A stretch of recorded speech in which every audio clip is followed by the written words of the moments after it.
You're watching NFL Daily. Harrison Graham and Tom Downey. The Chargers have fired Anthony Lynn, so let's take a look at some candidates in just a second. But background, of course, Lynn 33-31, and Tom, despite finishing strong, not enough to give him another year in LA. Yeah, I think in reality this decision had been made several games ago from a practical standpoint because, remember, Lynn missed the playoffs the past 2 years. Yes, he went on that 4-game winning streak to end the season.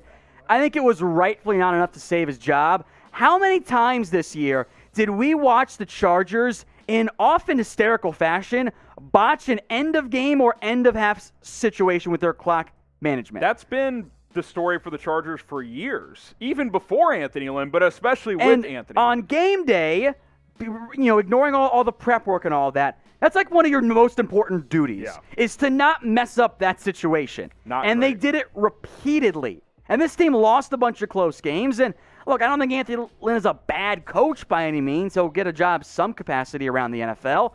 But yeah, I think for the Chargers, you got to make a different. You got to go in a different direction here. You have to. So were the Chargers right to fire Anthony Lynn? Type Y for yes. Type in for no. They were definitely in their right. It's not like it's been 1 or 2 years. He's had a few years and 2 straight years of missing the playoffs. You got a young quarterback. If you feel like your next coach can do a better job with Justin Herbert, got to do it. That's something you absolutely have to do if you are the LA Chargers. So we'll go ahead and get into some Anthony Lynn replacements. He is out. Tom Downey has cooked up a couple of candidates, 10 candidates 10. That could replace Lynn in L.A. So we'll jump on in here. Jim Caldwell, the former Lions head coach, at number 10. Caldwell's going to get interviews. He's already had some interview requests. I think actually completed one with the Falcons, if I'm remembering correctly.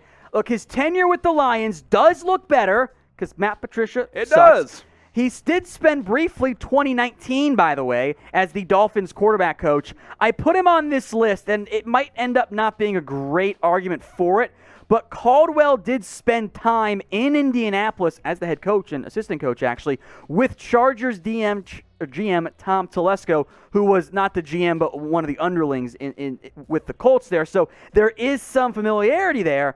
It does help fulfill the Rooney Rule, which unfortunately is important to mention in today's NFL culture. I think you could see his name linked to the job. Yeah, I don't love the idea just because he is 65. I do think he got a worse rap than probably deserved in Detroit. Did especially a decent job developing quarterbacks, honestly. 2 10-win seasons. I think he's got a better rep now than he did a couple of years ago. Don't think he'll be a head coach again, but maybe he'll be a coordinator somewhere.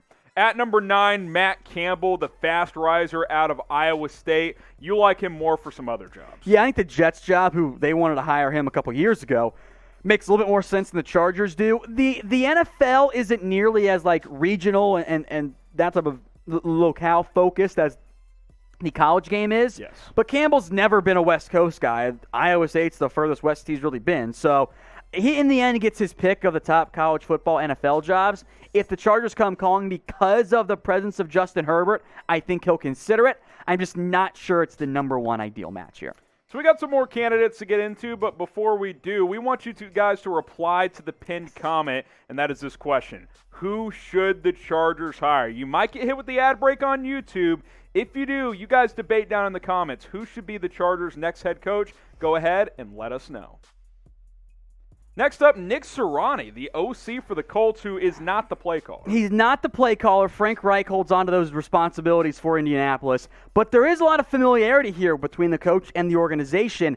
He spent 5 seasons with the Chargers under Mike McCoy and Anthony Lynn, then went over to the Colts to join Frank Reich's organization. 3rd year as the OC, but he's not the play caller. That, I think, does have some negative impact. But it's intriguing, isn't it? What worries me about this, and I don't know as much about Sirianni as you do, but if you're firing Anthony Lynn, do you want to just bring in a guy who worked under him? That's my concern. Look, with a lot of the jobs that are open this year, there's a lot of quarterback intrigue. To me, the answer you have to be able to answer this question if you're a franchise. Does this head coach give me a good opportunity to maximize Justin Herbert? I think if the answer is yes, then he has to be seriously considered. I think the answer is maybe. That's why he's number 8 and why there are other offensive coordinators kind of further up here on this list. But it's because of the connection within the organization, I felt he was worth including. We've got some Chargers face masks for you guys that are on sale, including this 3-pack for $70. 25% off. I believe $6.25. That's right. Usually these are $19.99. Take advantage. Chatsports.com/ChargersMask. Chatsports.com/ChargersMask. There's other ones available at that link, but this is the best bang for your buck. Go to that link and check out their face coverings today. At number 7, Jim Harbaugh, who reportedly is having interest again in the NFL, and he does have SoCal ties. There's a lot going on here, so we'll spend some time on it. First off, Harbaugh always gets linked to NFL head coaching jobs, normally right around signing day, so I guess this still kind of qualifies for that. Now, there are the reports that Harbaugh is close to signing an extension with Michigan, but also reports that he hasn't done it because he's trying to jump back to the NFL. Yes. Now, if those are true, which they may not be, if they are, do you actually want Jim Harbaugh? Because that means he's running away from his alma mater. That's what that means. Well, not only that, the problem with Harbaugh, and we've seen this, there's a pattern here now, is that he kind of outplays his welcome at places where he comes in, you're like, oh, man, we got Jim Harbaugh. We're going places. And usually right away there's success. But then it kind of starts to fade off. We saw it with San Francisco. He almost got Michigan to the college football playoff a couple of times. Now that's fading as well. JT was short, RIP 2016. And now it's like, oh, I want back in the NFL. And then 3 years from now, oh, I want a different job. This is not a guy you bring in and like, we're set for 15 years because he hasn't been that guy. There is another connection. Obviously, of course, Harbaugh spent a lot of time of his coaching career in California, Stanford, 49ers, San Diego too. You know, he actually coached in San Diego, of course, different, not Chargers there anymore, but you guys get the point. There is also a coaching staff connection. Pep Hamilton, his longtime OC, is the Chargers quarterbacks coach. So, hypothetically, if you're Harbaugh, you probably, if you want the job, you put yourself, hey, I know how to develop quarterbacks. You already got Pep Hamilton. I'll make him my OC. We can have some stability for Justin Herbert. Look, Hamilton obviously worked well with Herbert because Herbert was absolutely fantastic his rookie season. At number 6, we'll speed it up a little bit here, Joe Brady, the Panthers OC, who did some good things with Carolina with fairly limited talent. And keep in mind, Christian McCaffrey missed most of this season. Brady is an interesting name, and I am very much excited for if he doesn't get hired this cycle, which I don't think he does. I am excited for him to be the Cincinnati Bengals head coach next season.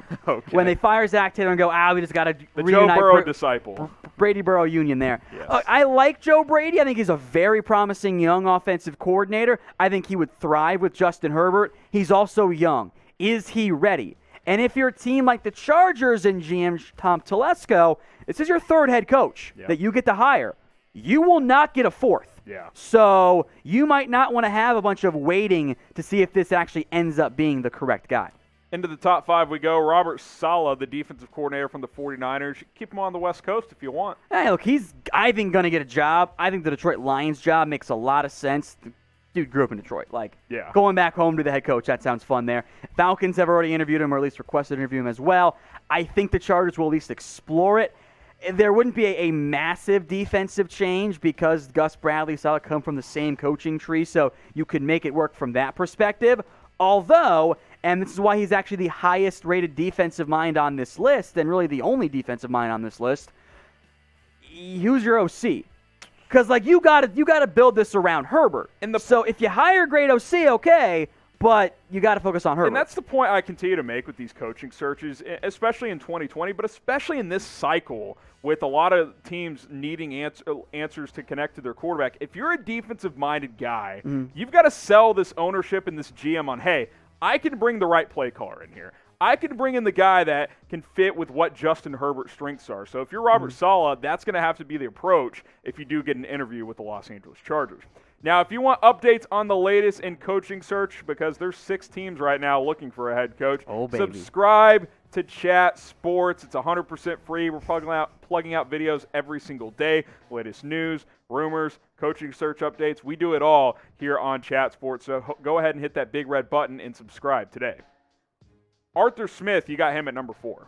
Arthur Smith, by the way, the report is either going to interview or already has interviewed for every open NFL head coaching job, or at least is going to be requested Speed dating. Yeah, speed dating. Look, he's one of the top young coordinators in the NFL, and it shouldn't be a huge surprise that the NFL's like, oh, we want the guy who made Ryan Tannehill look good. I know. Actually has helped him look great. Top 10 quarterback. Yeah, I mean, there's a reason Arthur Smith is drawing so much interest there. It fits the mindset of let's build around Justin Herbert. Man, you put Arthur Smith with Herbert, I think it's a really fun 1-2 punch there. Another guy, Josh McDaniels, an offensive mind who didn't do great with Cam Newton this year, but I still think is well-liked in NFL circles. This is an interesting fit because this has been mentioned by a couple different media outlets. Albert Breer was one of the ones who mentioned it. It's interesting.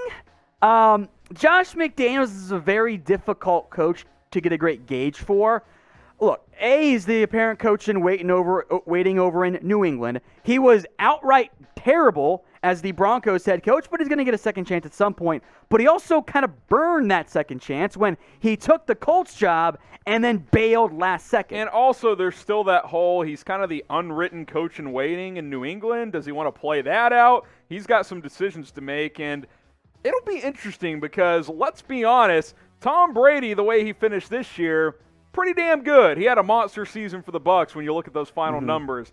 He did not work well with Cam Newton this year in New England. I think that's probably more on Cam and his inability to throw and the at this receiving point. core. But, yeah, that's going to be interesting to see when it comes to Josh McDaniels. Top 2, we'll get to number 1 in a sec.